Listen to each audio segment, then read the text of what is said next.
Ok. Ok, pessoal, então vamos lá. A gente vai falar hoje um pouquinho sobre Pesach. Nós temos aqui também uma apresentação. Se der. Estranho. Como é que o computador está desligado? Mas está aparecendo na tela? Está desligado na tomada. Tem sem força, mas está aparecendo lá. Tudo bem. É? Então tá bom. Vou desligar então.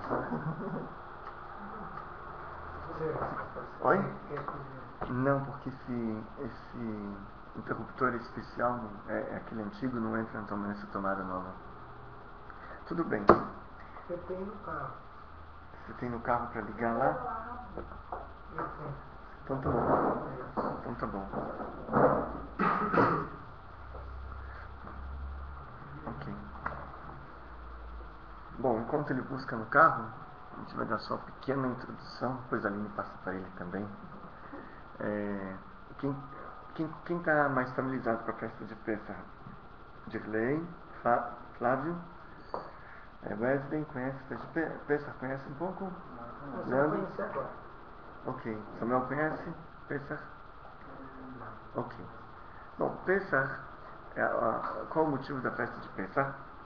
É a saída dos judeus do Egito. Os judeus foram escravos no Egito durante 210 anos. Deus prometeu para Abrão que seus descendentes serão estranhos numa terra não deles, serão peregrinos numa terra estranha por 400 anos. Então eles foram para o Egito, providência divina levou Jacó e seus 12 filhos para lá, e Deus, ele no final acabou fazendo um desconto, vamos falar assim, eles ficaram só 210, não 400, porque a escravidão foi tão pesada que 210 foi suficiente. Depois de 210 anos eles saíram do Egito. Quando saíram do Egito tem aquela história que vocês devem conhecer, tem filmes na televisão das pragas, das 10 pragas que Deus trouxe sobre o Egito, e depois Moisés tirou o povo do Egito, todos foram junto com ele. No 7º dia, depois da saída do Egito, o mar se abriu, os judeus passaram a seco no mar. Quando os egípcios entraram, o mar se fechou sobre os egípcios.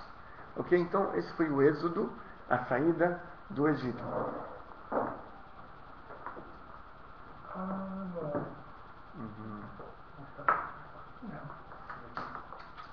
Encaixa.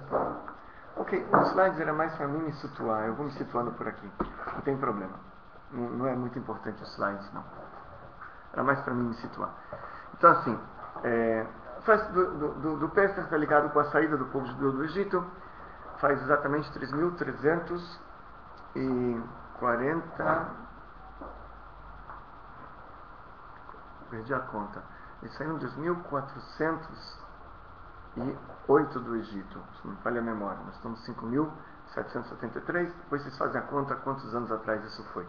3.300 e alguma coisa. Ok? 25, 35, não, 25 anos atrás isso aconteceu. Daquela história que uma vez tinha um homem que ele foi fazer turismo lá nos Andes. Então tinha um guia turístico que mostrou para ele todo o Andes, Machu Picchu e todos os Incas e aquilo. Ele falou, essa pirâmide aqui tem 1.007 anos. Aí o turista ficou impressionado, puxa vida, como é que você sabe precisar tão assim, 1.007, nem 1.006, nem 1.008, 1.007, como é que você é tão preciso? Ele falou, olha, quando eu vim trabalhar aqui há 7 anos atrás, o guia anterior me falou que tinha 1.000. Então agora, 7 anos depois, tem 1.007. Mas o judaísmo é tudo preciso, é 3.325, exatamente, anos atrás, o povo judeu saiu do Egito. Quando o povo judeu saiu do Egito, está escrito que eles tinham que na véspera oferecer um sacrifício para Deus, o sacrifício pascual, que era o sacrifício de Pesach, era um cabrito, e esse cabrito eles tinham que comer como se fosse assim assado, um churrasquinho assado, grelhado. Essa carne, esse sacrifício eles tinham que comer junto com uma coisa que é chamada de matzá. O que é matzá? É um pão que não é fermentado. Água, farinha, mistura, ele tem que entrar no forno no máximo em 18 minutos e sair, porque se você deixa ele parado, ele pode fermentar. Então é um pão que não é fermentado, é bem chato assim o pão. Vocês já viram matzá? Não? Pena que eu não tenho aqui. Eu tenho. Você tem aí? Ah. Ok, então depois traz. Depois, no final a gente traz. Ok. Eu tenho lá em cima também. Esqueci. Tem também. Depois eu mostro pra vocês. É um pão assim, bem chato, parece uma bolacha assim fina. Parece com o pão do bolacha da Beirute.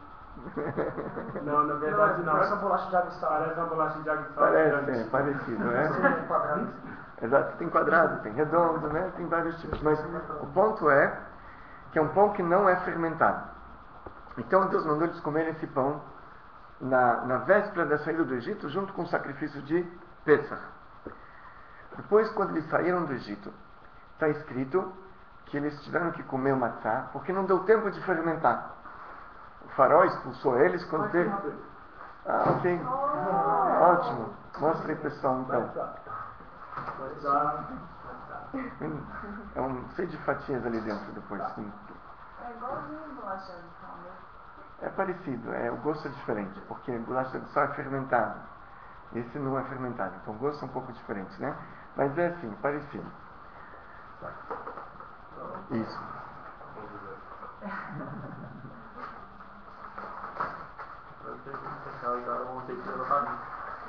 Isso, muito bem. Tem gosto de macarrão cru. Do norte. Então, foi esse pão que os judeus comeram na véspera da saída do Egito. Só que a Torá, ela fala, quando ela vai falar sobre a matzá, ou seja, além da ordem que eles já tinham para não comer matzá, que em Êxodos 12:5, aliás, a ordem que eles tinham para comer matzá, que em Êxodos 12:8, desculpa, está escrito depois em Êxodos 12:37, que quando eles saíram, eles comeram matzá porque não deu tempo de fermentar. Não porque tinha ordem de não fermentar, porque não deu tempo. Então, a princípio, não dá para entender. Se eles já tinham que comer obrigatoriamente matzá, por que a Torá lá na frente me fala, olha, eles comeram porque não deu tempo. Se desse tempo, ia fermentar. Não bate, certo? Ok? Tem uma contradição aqui. Então, para entender isso, a gente hoje vai falar um pouquinho sobre essa história da matzá e do fermento. Fermento em hebraico é hametz, a palavra hametz. É quase igual, são quase as mesmas letras de matzá em hebraico, hametz. Só que se inverte a ordem. Está escrito, Êxodo 12:19, a seguinte frase: 7 dias fermento não será visto em suas casas, pois todo aquele que comer leveduras, sua alma será extirpada do povo judeu. Então, durante 7 dias, o povo judeu não come nada fermentado, macarrão, pão, bolacha, nada disso. Não só que não come, não pode ter na casa de um judeu um produto desse, porque senão a alma será extirpada, uma coisa assim gravíssima, coisa assim muito forte.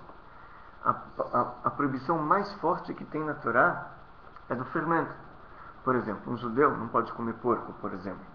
Não pode, mas ele pode ter porco na geladeira. Não é pecado. Ele pode, sei lá, vender o porco, foi cobrar dívida, o cara deu para ele um porco em pagamento, ele pode vender o porco. Não é pecado. Um judeu não pode comer carne com leite. Ele também não pode cozinhar carne com leite, nem vender carne com leite, é mais forte ainda. Pode ter proveito. Mas ele pode ter em casa carne com leite. Fermento, não só que um judeu não pode comer nesses 7 dias, não só que ele não pode vender, ter proveito, cozinhar, não pode. Ele não pode ter em casa isso. É a proibição mais forte que tem na Torá. Por que da gravidade dessa proibição? Por que é uma coisa tão grávida? Desculpa. Por que é uma coisa tão grave, né? Bom, então a verdade é grave por quê? Porque a diferença entre o pão e a matzá, entre o fermento e algo que não fermentou, é que aqui ele incha e aqui ele continua chato, a nossa matzá. Então o fermento, o hametz, ele é comparado ao orgulho. A pessoa que é orgulhosa, ela incha, está sempre, né, peito estufado, ela se acha o melhor de todos. Então esse é o Hametz. E já que do orgulho vem muitas coisas ruins, então a gente tem que uma vez por ano fazer uma faxina e tirar todo o orgulho que a gente tem. O que vocês acham, na opinião de vocês? O que pode vir do orgulho? Que coisa ruim vem do orgulho? Uma pessoa orgulhosa, que qualidade negativa ela tem? Egocêntrico? Oh, muito bem, ele é egocêntrica. Tudo gira em torno dele, né? Porque ele é muito importante, ele é muito sábio, ele é muito tudo. Então, ele está no centro de tudo. Então, ele é egoísta. Ele só empresta para o outro aquilo que realmente ele não precisa, que ele não tem necessidade. O resto. O que sobra, né? O resto. Né? Ele pode até dar caridade, mas quando aplaudem ele, quando viram que ele deu, aí ele dá. Porque aí ele está ganhando alguma coisa em troca. Ou aquilo que realmente ele não tem mais o que fazer, com aquele dinheiro, ele já gastou tudo, ele tem muito dinheiro, então ele dá também alguma coisinha.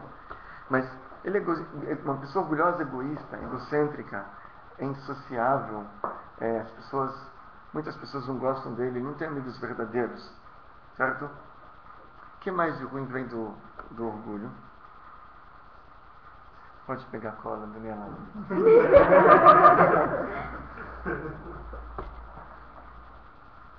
Inveja? Inveja. Uma pessoa orgulhosa também, muito invejosa. Por quê? Porque ele acha que ele merece tudo. Então quando ele vê alguma coisa que o outro tem e ele não tem, então ele fica com inveja. Ele quer, ele cobiça. Então, a cobiça, a inveja também vem do orgulho. Não? O que mais vem do orgulho? A raiva. Uma pessoa orgulhosa. Ele está lendo também. Uma pessoa orgulhosa, ele tem muita raiva, ele estoura. Por quê? Ele se acha muito importante aos olhos dele. E se alguém não atende a expectativa dele, ele fica com raiva. Se alguém não dá a honra devida a ele, ele fica com raiva, ele acha que foi desdenhado, ele fica com raiva. A raiva vem do orgulho. Uma pessoa que tem muita raiva é uma pessoa orgulhosa. O que mais? Língua má? Oi? Língua má? Maledicências, falar mal? Também. A verdade é que o orgulho, ele é a fonte de todas as coisas ruins. O orgulho está ligado com o ego. Então, o orgulho dele vem tudo que é coisa ruim. Todas as qualidades negativas, a origem é o orgulho. Uma pessoa humilde, ele tem menos raiva, ele é mais calmo. Uma pessoa humilde, ele é menos egoísta, ele compartilha mais aquilo que ele tem, mais sociável, tem menos inveja, enfim, muitas coisas. Maimônides, ele fala o seguinte, que em todas as qualidades o homem deve tentar seguir o caminho do meio. Por exemplo, uma pessoa não deve ser muito avarenta, mas também não deve gastar tudo o que ele tem. Tem que ter o caminho do meio, certo? Caminho do meio. Oi? Um equilíbrio, caminho do meio, certo? Nem muita severidade, nem muita bondade. Caminho do meio. Uma pessoa não deve ser muito gulosa, mas também, como é que chama aquela pessoa que não gosta de comer? Anorexia. Outra vez. Anorexia, certo? Então ele não deve ser nem muito guloso, nem anorexo. Deve comer aquilo que ele precisa para sobreviver, para ter saúde, normal. E assim por diante. A pessoa não vai ser uma pessoa, enfim, muito... Sempre o caminho do meio. Mas, quando Maimônides fala do orgulho, aí ele fala que isso a pessoa deve ir ao extremo para ser humilde. Não ser meio humilde, meio orgulhoso, não. Ele deve ser ao extremo humilde. Não caminho do meio, nesse ponto. Por quê? Porque do orgulho vem tudo que é coisa ruim. Então, quando a gente trata disso, a gente tem que ser cada vez mais humilde.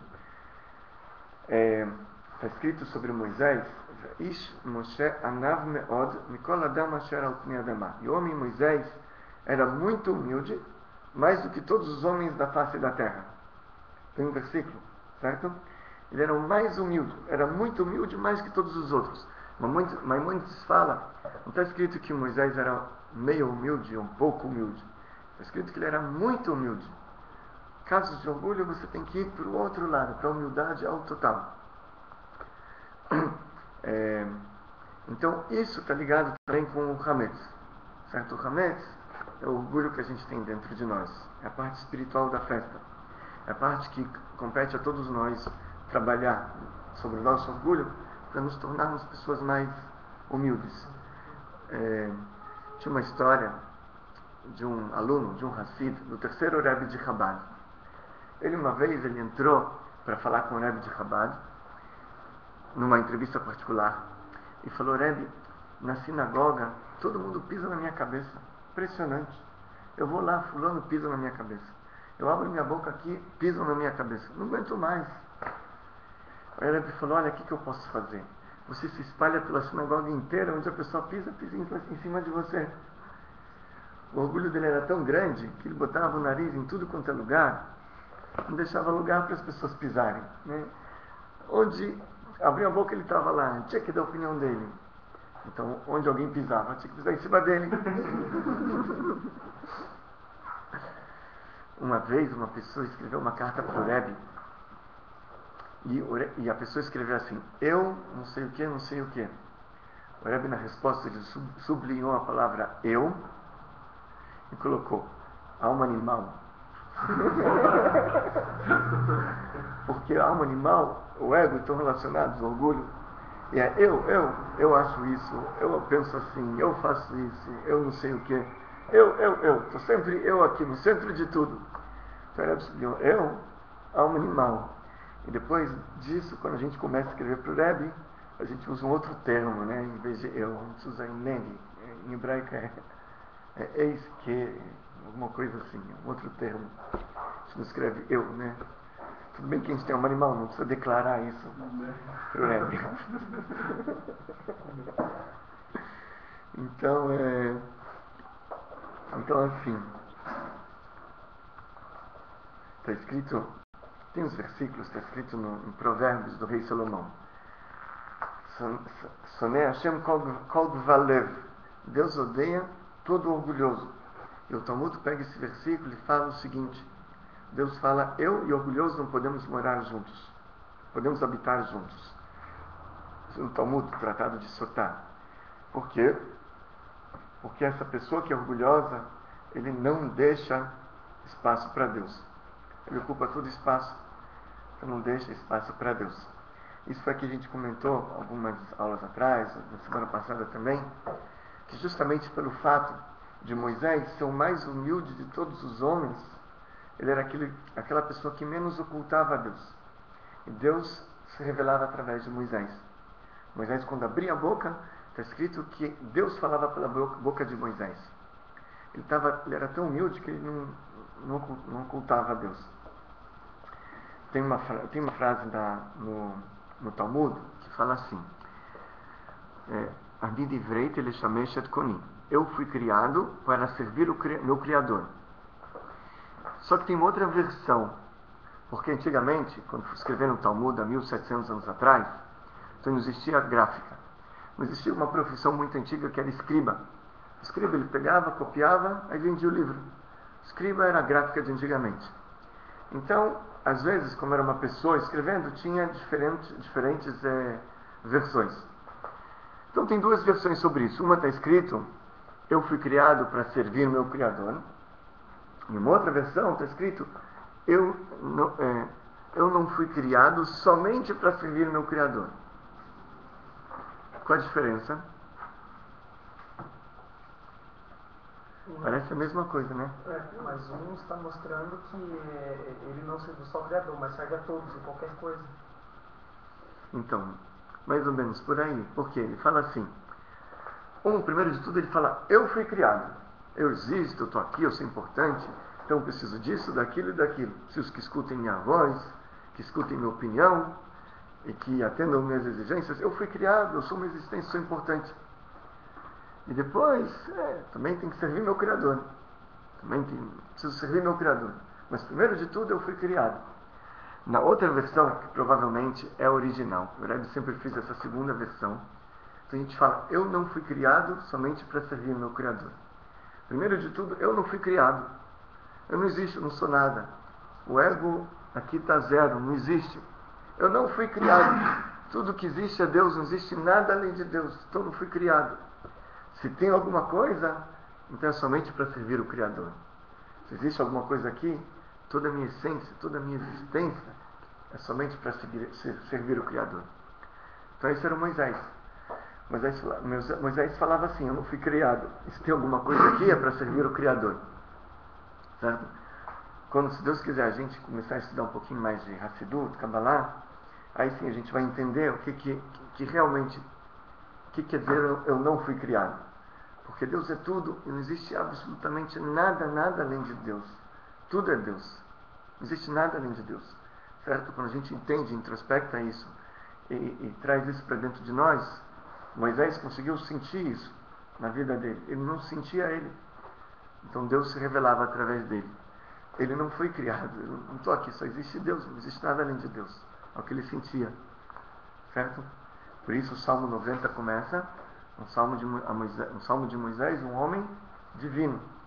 Por quê? Porque ele não era ele, não era nada. Ele não ocultava Deus e Deus fluía através dele.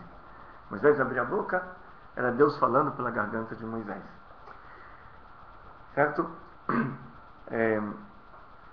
E isso, quando a pessoa ela consegue se tornar um pouco mais humilde, eu não digo que nem Moisés, né? Mas um pouquinho mais, trabalhar o ego dele. Então aí, ele se torna uma pessoa muito melhor em vários aspectos. Ele se torna uma pessoa muito mais elevada espiritualmente, uma pessoa muito mais boa, uma pessoa refinada. Porque as coisas ruins nele são mais controladas, enfim. Por exemplo, vou dar um exemplo para vocês. Uma relação matrimonial, um casamento, né? Então é normal que tem brigas. O marido chegou atrasado, a mulher já espera ele com a frigideira.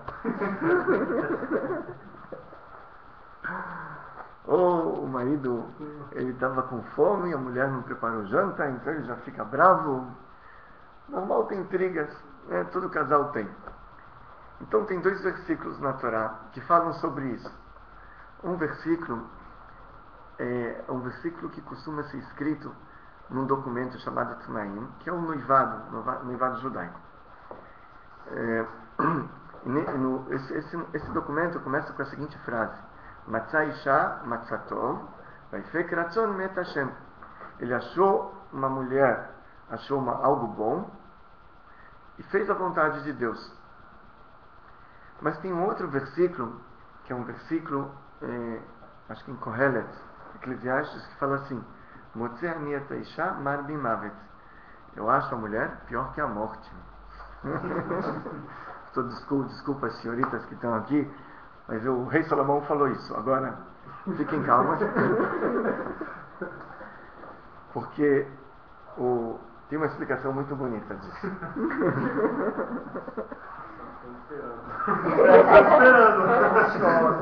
Com bolo de macarrão. Não, tá tremendo do lado. Inclusive, assim, é parecida, como começam as frases, em hebraico é parecida. A primeira é Matzah Isha, achou uma mulher, achou coisa boa, Matzah Isha, Matzah.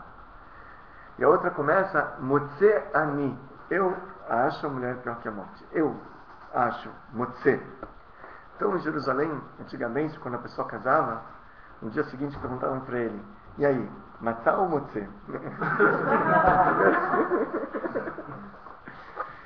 Mas aqui é muito interessante, por quê? Quando a pessoa ele procura uma esposa, uma mulher para casar, mas o objetivo dele é preencher os prazeres dele, atender as necessidades fisiológicas dele, ou para cozinhar, uma mulher que vai simplesmente para cozinhar para ele, uma mulher para, enfim, completar aquilo que está, as necessidades que estão faltando dentro dele. Então aí realmente a gente aplica o segundo versículo. Eu acho a mulher pior que a morte. Por quê? Primeiro o versículo começa com a palavra eu. Eu estou no centro de tudo. A mulher precisa me servir. Então aí você vai achar ela pior que a morte. Aí vai ser ruim para você. Mas quando você não está aqui no cenário, na primeira frase, achou uma mulher, achou coisa boa e agradou a Deus. Não tem o eu aqui, não tem o ego. O objetivo da pessoa é agradar a Deus. Ele quer casar, constituir um lar, para fazer a vontade de Deus, para ter filhos, ensinar para eles o caminho correto, o caminho de Deus, certo? Então ele procura isso, uma mulher, para poder servir a Deus melhor, para conseguir fazer ele tem um objetivo nisso, ele não pretende, ele não está querendo se completar, ou seja, ele não está visando o bem próprio dele, certo? Então aí, achou uma mulher, achou uma coisa boa, e agradou a Deus, aí sim funciona o casamento, certo? Então no fundo, a origem das desavenças não é que a mulher é pior que a morte, o problema é você tem um orgulho muito grande, tudo é eu, então você quer o que da mulher? Né? A gente fala da mulher, mas a mesma coisa se aplica ao marido, né? Toda mulher quer que o marido, ela quer o marido para sustentar, ela quer o marido para, não sei, para atender as necessidades dela, carregar peso, sei lá. Então, uma vez que o marido não estava cansado, se o cansado não carregou, ela vai explodir em cima dele. Então, quando a base é Deus, o casamento vai para frente. Quando não funciona. Sabe, tinha um Rebbe, qual que Rebbe que era? Um dos Rebbes de Rabat, eu não me lembro. Que uma vez uma mulher foi procurar ele. Falou, olha, Rebbe, eu não aguento mais meu marido. Todo dia ele chega em casa, a gente começa a brigar. Ele chega em casa do trabalho, briga o tempo inteiro, a gente não consegue nem conversar. Eu não aguento mais. Aí ele virou para a mulher e falou, olha, eu tenho uma ideia para você, uma coisa boa.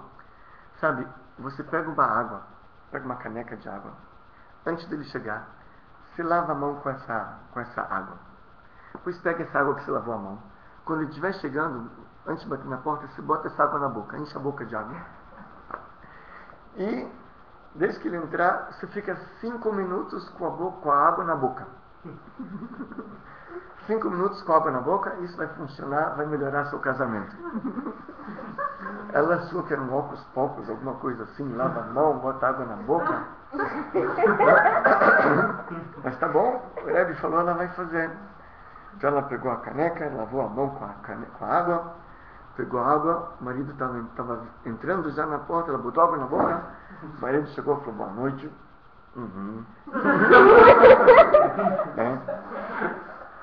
Hoje o dia foi uma porcaria. Ela,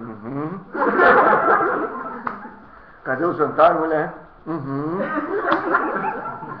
E ela não conseguia responder, não conseguia brigar com ele. Passou uma semana, o casamento ficou maravilhoso. Porque ele vem, tem o hametz dele, né? O orgulho dele, tem um hametz dentro dele. Então ele já dá uma na mulher. E a mulher tem um hametz. Devolve. Aí é hametz contra hametz. O homem prefere ir à guerra do que ouvir uma mulher reclamando. É melhor ir para a guerra do que uma mulher. Então, na verdade, quando ela reclama, tem o hametz dela aqui, né? Está reclamando. Às vezes pode ter razão, o problema é como isso é transmitido, né? Então, às vezes você bota a água na boca 5 minutos, você se acalma e depois fala, olha, vamos acertar uns ponteiros aqui, vamos conversar. Então, é briga de hametz, um hametz contra hametz. Quando um é matzá, quando um não tem orgulho, não tem fermento, então dois não brigam, certo? Eu tive um rapaz que veio se aconselhar comigo um tempo atrás. Faz um tempo já, um bom tempo. E ele começou a me contar os problemas que realmente tinha, que ele tinha e tal. Aí, sem entrar no mérito da questão, quem tinha razão, quem não tinha razão, eu falei para ele, olha, a gente não existe um espiritômetro pra gente botar na veia e dizer quanto que você está elevado, né? Hoje você tem muitos aparelhos, voltímetros, muitos medidores. Um espiritômetro não inventaram. Mas dizem, como é que você pode ver se ele está bem espiritualmente, essa pessoa? Você olha como é que ele se relaciona. Primeiro de tudo, a paz no lar. Como é que está em casa. Certo? Porque é difícil, né? Você está na mesma casa, 2 hametz, embaixo do mesmo teto. Então tem briga, mas se um deles não é hametz, é matzá. Então não vai brigar, não tem problema. Certo? a gente tem exemplos de muitos tzadikim que eram muito humildes. Rabbi Zusha de Anipoli, por exemplo, era um homem extremamente humilde.